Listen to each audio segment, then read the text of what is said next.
시장에 이런 일이 일자리가 불안하니 이게 우리 시장에 대한 이야기이기도 하지만요. 오늘 아침에는 미국 시장에 대한 이야기입니다. 일자리가 뭔가 불안한 감이 약간 스며들고 있습니다. 여러분 이 지표를 한번 보시죠. 12월 23일 기준입니다. 신규 실업수당 청구 건수가 21만 8천 건이에요. 와, 이게 시장의 예측치보다가 훨씬 더 많이 늘어났습니다. 시장의 예측치는요 21만 5천 건이었거든요. 그런데 21만 8천 건까지 늘었습니다. 실업수당을 받는 사람이 늘었다. 이 말은 뒤집어서 말하면요. 실업자들이 늘어난다는 이야기잖아요. 실업자들이. 그러니까 시장에서는요. 지금 우려했던 일이 지금 혹시 터지는 것은 아닌가. 그런 이야기가 지금 약간씩 흘러나옵니다. 저는 이것이 말입니다. 어떻게 생각하면 시장에 큰 위협으로 작용이 될 수도 있다고 봅니다. 지금 시장에 한번 보세요. 신규 실업수당 청구 건수가 12월 16일에는 20만 6천 명까지 떨어졌습니다. 지난 10월 14일에는 20만 명까지 떨어졌고요. 2023년 3월 2일에는 19만 명까지 떨어졌거든요.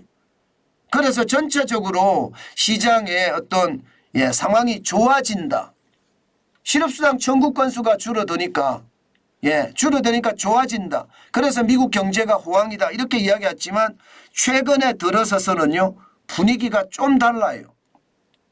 지금 21만 8천 명이 갔다는 것 이것은 어떻게 생각하면 뭔가 고용시장에 변화가 일어나고 있다. 이렇게 생각하셔야 됩니다. 물론 말입니다. 코로나19 때 664만 8천 명의 실업수당 청구 건수가 일어나고 이때하고는 비교할 바가 아니지만요. 2022년부터 시작을 해서 충분히 비교해 볼 만합니다. 그런 상황을 보면 말입니다. 지금 전체적으로 2022년에 2월 17일 날 24만 8천 건까지 간 적도 있잖아요. 그런 상황을 감안을 해서 시장을 보면 된다. 저는 그렇게 생각합니다. 분명히 일자리 속에는요. 뭔가 변화가 일어나고 있는 것 분명해 보입니다. 게다가 말입니다. 이게 미국에서 가장 중요하게 여기는 일자리 지표. 11월에 조금 올라갔기는 해요. 19만 9천 명까지 올라갔지만 10월에 15만 명까지 떨어졌잖아요. 이게 미국의 비농업 고용 인구를 말하거든요.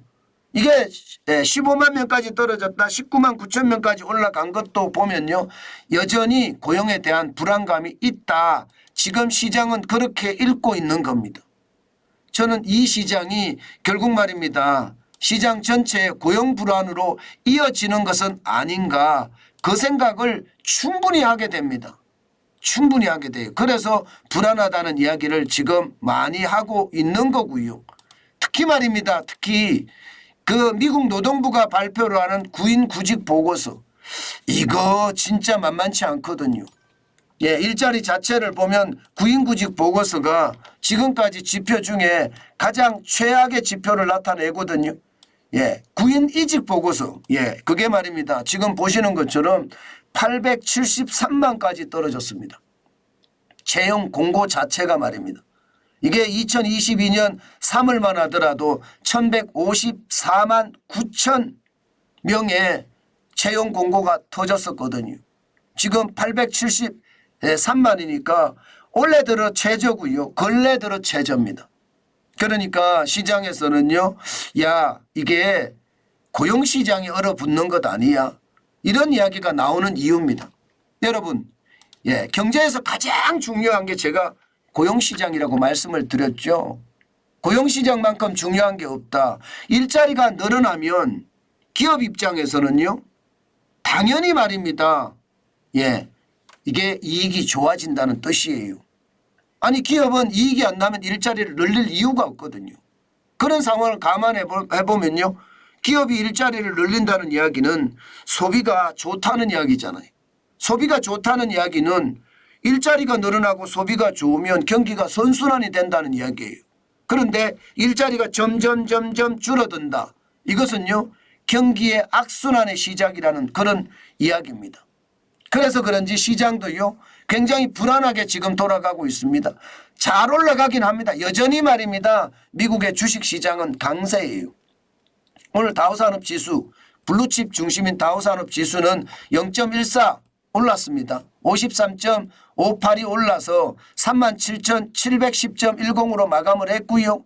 대형주 중심의 S&P 500 지수도 0.04 장막판에 확 빠져버렸습니다. 1.77이 지금 올랐고요. 4,783.35로 마감했습니다. 이게 뭐 4,700 한 95점 내지는 4,800을 넘어설 거라는 시장의 예측과는 달리 그냥 약보합으로 마감했다. 그래서 역대 최고치를 갱신을 못했다 이렇게 보시면 되고요. 나스닥 종합지수는 오히려 떨어졌습니다. 0.03 약보합으로 마감했습니다. 4.04가 떨어졌고요. 1595.14로 마감했습니다. 전체적으로는 일자리가 줄어드니까 거기에 대한 불안감이 좀 강해졌다 이렇게 이야기할 수 있나요? 아마도 충분히 그렇게 이야기할 수 있을 겁니다. 그만큼 말입니다. 시장 자체는요 굉장히 불안한 가운데 시장이 움직였다. 저는 이렇게 보고 있고요. 워낙 많이 지금까지 올랐으니까 거기에 대한 뭐 숨고르기 아니냐 뭐 이런 이야기 나오는 것도 어떻게 생각하면 당연한 겁니다. 그렇지만 연말 랠리가 계속해서 이어져 왔으니까 거기에 대한 불안감이 시장에는 작동이 됐다. 저는 그렇게 생각합니다. 그중에서도 저는 핵심으로 보고 있는 것은요. 핵심으로 보고 있는 것은 일자리가 지금 뭔가 변화의 조짐이 있다. 그 사실입니다. 저는 제가 여러분에게 계속 그런 뭔가 변화가 있는 사실들을 제가 여러분들에게 많이 말씀을 드리잖아요. 그럴 때마다 그 변화가 현실로 나타나는 거 보셨죠? 일자리가 어떻게 될지 좀 더 두고 봐야 되겠지만 지금 현재까지 봐서는 뭔가 변화의 조짐은 분명히 있는 것 같아요. 그 변화의 조짐이 앞으로 어떻게 변할까 이것도 우리는 굉장히 유심히 들여다봐야 됩니다. 우리 시장에도 말입니다. 우리는 주식시장이 마감을 했기 때문에 뭐 당장 오늘 시장에 반영은 되지 않겠습니다만은 1월 2일 주식시장이 또 열리기 시작을 하면 또 달라질 수 있다는 것도 제가 여러분께 계속 강조드리는 바예요.